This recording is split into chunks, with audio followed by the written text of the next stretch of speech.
Petition for certiorari and with prayer for TRO, writ of preliminary injunction and status quo ante order.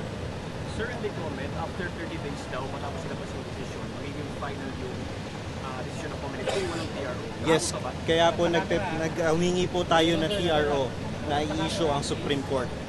Pero gaano kalakas sa tingin niyo yung final para tumulan tayo?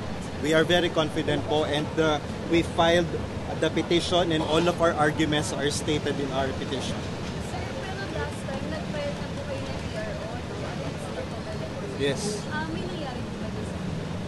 Ma'am, yung petition na po yun, separate issue po yun. Yung other petition that we filed, it deals with the suspension of the proclamation. This petition is, it deals with the cancellation of Duterte Youth's registration as a party list. Pero yung argument, sir, sa Yes. so ano po yung naging update? Ano po yung naging sagot ng Comelec? Everything is here in our petition and we will give you a copy of the petition. Maybe it's earlier petition. Sorry? On the registration. Ano po yung nangyayari sa petition? This is a new petition assailing the decision of the Comelec. Yung other petition na pinail po natin, it deals with the suspension of the proclamation. So, separate po yun. It's a separate issue. Yes. Sir, pangalan sir? Yeah, Attorney Christian Calabia. Nangyayari ngayon sa ibang bansa sa Indonesia. Tinaas lang ng mga kongresista doon ang kanilang sweldo na 100 to 200,000 kada isa. Nagwala yung bansa nila, sinunog yung regional congress, yung mga mansyon ng mga politiko sinusunog, yung mga luxury cars na lumalabas sa kongreso sinisira isa-isa. Ganun ang galit ng ating kapitbahay sa Indonesia. Dito, hindi daang-daang libo pinag-uusapan. Bilyon-bilyon at napakaraming abuso ng ating iba't ibang opisina ng gobyerno.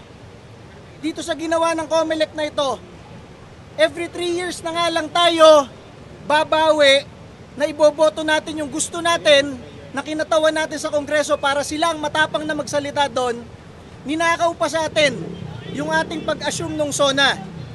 Kaya masabi ko sa inyo, yung galit ng taong bayan, sinusubukan nitong Comelec.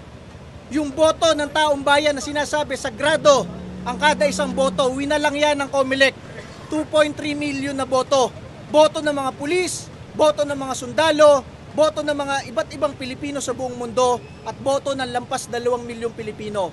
At sigurado po tayo dito sa pinail natin, kakatigan tayo ng Korte Suprema.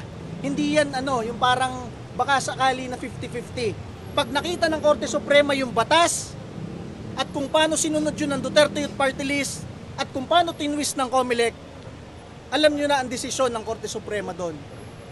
Yung po muli, maraming salamat po.